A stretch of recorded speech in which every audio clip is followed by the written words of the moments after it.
Here's how to erase your iPhone. Now, if you're getting rid of your iPhone, you want to sell it, or you just want to bring it back to factory default and wipe everything off of your iPhone, I'm going to show you the steps. So the first thing that we're going to do is hop into your settings, and we're going to tap on your name at the very top.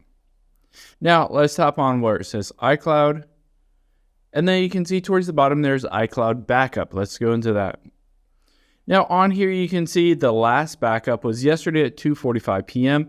If you want to, and I recommend doing this, I would hit this backup now just so you can back up your phone just in case after you erase it you want to get back any of those messages, photos, emails, any of that stuff. So after you've done that, let's go back, and now we're going to scroll down to General.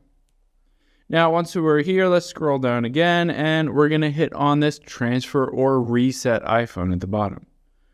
And then at the very bottom is erase all contents and settings. Let's tap on that. And this will erase all of the data on your phone. It says erasing will sign you out of your Apple ID, remove all of your personal data, so it can be given away or sold, whatever. If you're selling it on eBay or giving it to a friend, it will wipe out everything and bring it back to factory default. So on here it says basically the apps and data will be removed, your Apple ID, your Find My location will be removed, your Apple Wallet, your credit cards on there, and your eSIM. And just hit continue here. You're going to have to enter in the password for your phone. So I can enter that in.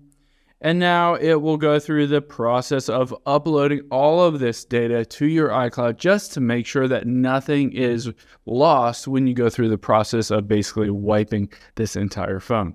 So wait for this to go through the process. It might take 10-15 minutes, but after that, it will completely wipe this and erase all data from your iPhone. Hope this helps. If you have any questions on that, leave them in the comments down below, and I'll catch you on the next one.